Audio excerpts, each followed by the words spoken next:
আসসালামু আলাইকুম দর্শক শ্রোতা, আপনারা সবাই কেমন আছেন? আশা করি সবাই অনেক ভালো আছেন।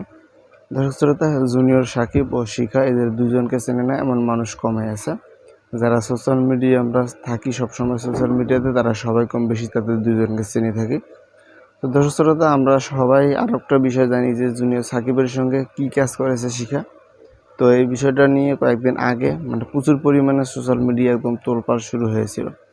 দর্শক শ্রোতা, আমরা কয়েকদিন থেকে দেখতেছি যে জুনিয়র সাকিব হসপিটালে ভর্তি ছিল। ইতিমধ্যে দেখতেছি যে সে অনেকটা সুস্থ হয়েছে, এমনকি সে বাড়িতে থাকতেছে। তো এখানে একটা বিষয় হলো যে দেখেন, সে কিন্তু এই বিষয়টা নিয়ে একটা শর্ট ফিল্ম বানিয়েছে। তো শর্ট ফিল্মটা বানানোর পর থেকে অনেকে অনেক ধরনের কথাবার্তা বলেছে যে আসলে এই বিষয়টা নিয়ে শর্ট ফিল্ম বানানোর কী দরকার ছিল, বা আরও অনেক ধরনের লোক অনেক ধরনের আজেবাজে কথাবার্তা বলতেছিল। তো এখানে একটা বিষয় হলো যে দেখেন, তার যেটা মন চায় সে সেটাই করতে পারে।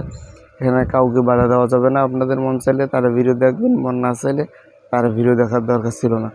আর একটা বিষয় হলো যে সে কিন্তু ভারত থেকে ট্রিটমেন্ট করছে। ট্রিটমেন্ট করার পর 80% আর কি সুস্থ। আর কয়েকদিন গেলে হয়তো একদম ফুলফিলভাবে সুস্থ হয়ে যাবে। কিন্তু সে আর কি সেটা কাজ করতে পারবে না কি পারবে না, এই বিষয়টা এখন পর্যন্ত জানা যায়নি। দর্শক শ্রোতা, আমাদের দেশে যে একটা ঝামেলা হয়েছিল, ঝামেলার অনেক আগে কিন্তু ইমরান তার কাছে যাওয়ার পর আর কি তার একটা নাম্বার দিয়ে ভিডিও করে যে এই নাম্বারে সবাই তাকে টাকা পয়সা দিয়ে সাহায্য করবেন।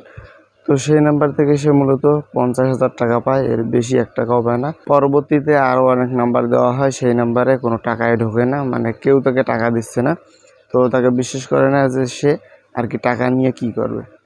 তো তার যে অবস্থা, তার কিন্তু অনেক টাকা পয়সার দরকার। সে এখন রাগ হয়ে বলতেছে যে আমার কোনো টাকা পয়সার দরকার নেই, কেউ আমাকে কোনো টাকা পয়সা দেবেন না, আমি নিজেই চিকিৎসা করাতে পারবো, এমনকি আমার নিজের টাকা দিয়ে চিকিৎসা করাতে পারবো।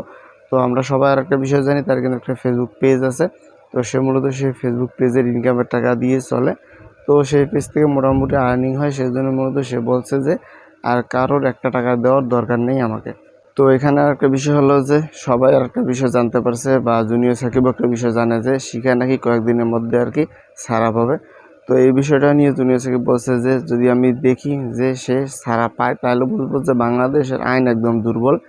আর যদি দেখি যে সে যে দোষটা করেছে তারপরে সাজা পায়, তাহলে বলবো যে হ্যাঁ, বাংলাদেশের আইন একদম কঠিন হয়ে আছে। তো দর্শক শ্রোতা, এদের দুইজনের বিষয়ে কোনো কিছু বলতে চাইলে অবশ্যই কমেন্ট করে জানাতে পারেন। আর ইউটিউব চ্যানেল নতুন হলে অবশ্যই আমাদের চ্যানেলটি সাবস্ক্রাইব করে পাশে থাকবেন।